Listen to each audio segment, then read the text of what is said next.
Hey everybody, hope you're all well. I really got something to show you today concerning RF transmission with your Arduino.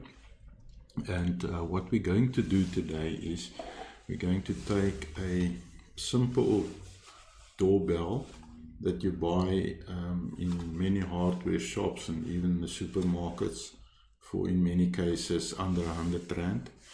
And we're going to use the receiver that's inside this, couple that with our Arduino, and we're going to play around with that a little bit. Now first let's open this receiver and let's have a look at what is inside. I'm going to shift to the display here. Now here you can see the opened receiver. This is the electronics inside it. And then it's got a speaker there and a LED and so on. What we are interested in is that little module that's situated there. That's a RF receiver for 433 MHz. And let's have a look at it. Here you can buy it. You can see it's very cheap. The easy way to get hold of it is to buy one of these doorbells and then to use that, to only use the module inside. You will see it's the module number is H3V4F. They use it in most of the doorbell applications. It's 433 MHz, and well, there you've got that. So let's have a look at something else that we can do with that, and I just want to move back here. This is a RoboGuard passive infrared. Now I've tested many of these products before, and I found that the RoboGuard works quite well. It's got a dual infrared system where you can set this at a certain height. There's a lot of stuff available on the internet on the RoboGuards. They're not cheap, but their batteries last for about 2 years, and they're reliable, and you don't get a lot of false alarms. So should you use this as a in your alarm system. So now inside this RoboGuard there is also a 403 MHz transmitter, and it transmits a code if it detects, if something is detected. It also transmits a code every 20 minutes or so to tell you that the battery is still all right and everything. So you can, if you can intercept that code, you can use it in many different ways. And this, you can just build a brilliant alarm system by receiving the code from the passive infrared and then use that in your alarm system. So we'll get to this just now. Let's have a look at our setup, and I'm going to the bench here. So I'm going to use a Arduino Nano for this project, a small little Nano, and let me unplug it first there from the port, and then you will see I've removed this part that you've seen in the picture just now. And there's the little module that we need. Now you will see I don't desolder it from the rest of the electronics because it's not necessary. There you see the antenna, and you see the data line. There's data line. I've got the data line, and then I've got my 3-volt input to it and the ground, and that's it. So the only thing that I'm interested in is this little module. And it's sometimes a little difficult to desolder it here, so I just leave it on that board. It's not that big. So we're going to couple that. Then I've got a little buzzer that we'll use in this project, and a 10K resistor. Right, so let's quickly build our project. Now the first thing is you need your 3.3 volt from your Nano. So you've got the 3.3 volt pin there. So I'll just put the 3.3 volt in that breadboard rail. Then you also need your ground. So I'll take the ground from there and I'll put it there as well. I'll then take the ground from the little module and put it in there on ground, and I'll put the VCC there. Right. And what's left in the module is the data line. So the data line I'll just put here somewhere close, and then I'll use this 10K resistor from that data line to pin number 2, and you'll see later on in our program why we use pin number 2, or we've programmed it to pin number 2, and there we go. Right, only thing that's left is our buzzer. So let's put our buzzer. You'll see it's got a positive, there's a buzzer, so I'll put my buzzer in, and I will take the positive to pin number 13, and we'll explain that in our software as well. And let me just get another wire that we need, and the negative part of the buzzer, let's just make sure the pin is in there. So that negative part I'll just take to ground. So there's our little circuit, and let's have a look at our software.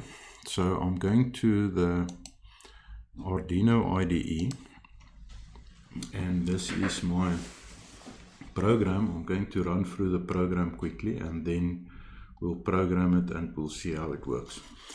So the library that you must include is RC switch. So make sure that you've included that library in your Arduino IDE. So that's very important. You can go in your IDE and you can just make sure that that library is available for you there. But the next thing is, of course, we must select our board, and it's a Nano. Be aware of this. If your processor on your board is not selected the correct one, then you'll get an error in your upload of your program to the board. And then, of course, your port must be correct, but we didn't plug it in yet, so let's see that. I'm just going to do that, and we'll plug in.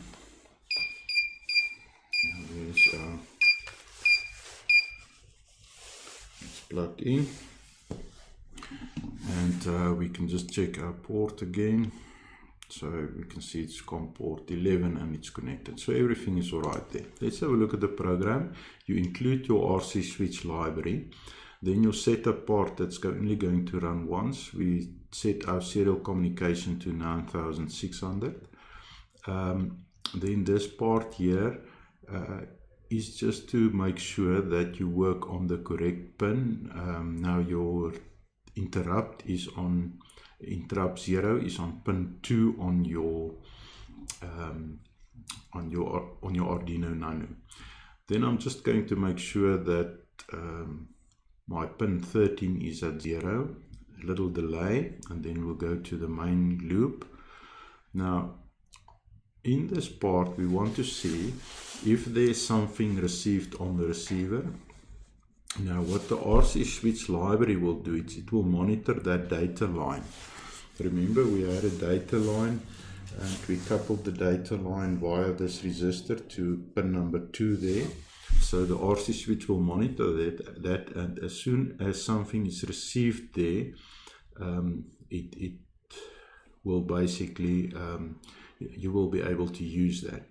So if my switch available, that's the command that you'll use from that library. Now if it's available, then we're going to do this part of the code, and we will say that my switch is then equal to value. We will print that to our screen monitor. We'll say if it's a specific value, and we can change this value to either the value that we receive from our infrared passive, or it may be the value that we receive from our small transmitter of our original doorbell project, then something will be done. In this case, we're going to make pin 13 high, and you all know that pin 13's got the LED on it, but we've also coupled the buzzer there, and then delay for 0.8 of a second, and then we will clear pin 13 again to 0. We will reset the my switch, and we will just make sure that that is done. We will wait for 3 seconds, and then this loop will continue. So let's compile this, and let's give it a bit of time there to compile.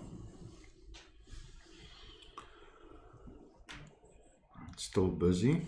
Alright, it's done compiling, and then let's send it to the board. It's still compiling again. It's busy and it's uploading to the board. And done uploading. So our program is now on the board. What I'm going to do is just open my serial monitor here. So there's your serial monitor.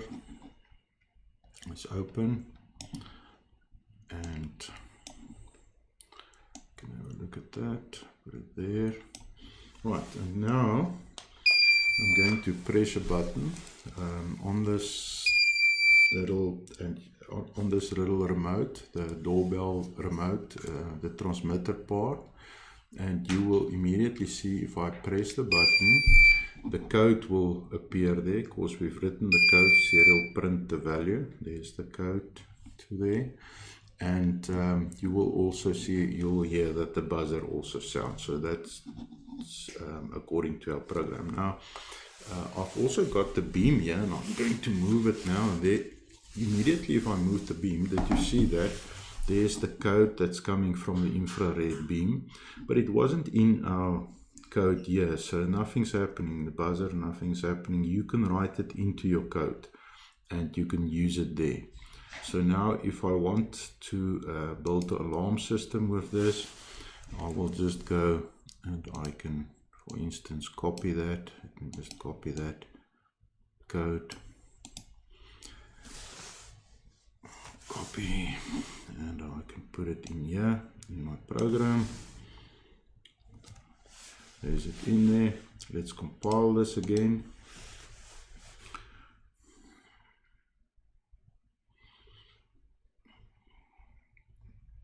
It's compiling, and it's going to upload to the board just now. So there's it compiling. There's it uploading to the board. Busy with the upload still. So we'll just give it time to finish. Upload is done. I'll just open my serial monitor again. I can now again press this button. Immediately you will see the code there. Nothing will happen here. Of course, that's not the code that we're looking for. But if I now take the beam, I've got the beam here, and I will move it, and immediately you can hear the buzzer go off there. So there we received the code from the RoboGuard beam. So this shows you how easy it is to use the little doorbell and the module inside of that. Of course, you can source your module, your little receiver module from somewhere else, but it's cheap enough to buy a doorbell like that. Maybe you can also find another use for the little transmitter that comes with the doorbell. Alright, so I hope this will help you, and I hope that you can use this in some of your projects. I thought it was very nice, and I've been working with this a while now, and I use it on an alarm system at my home as well, and it works very well. So thank you, and bye bye.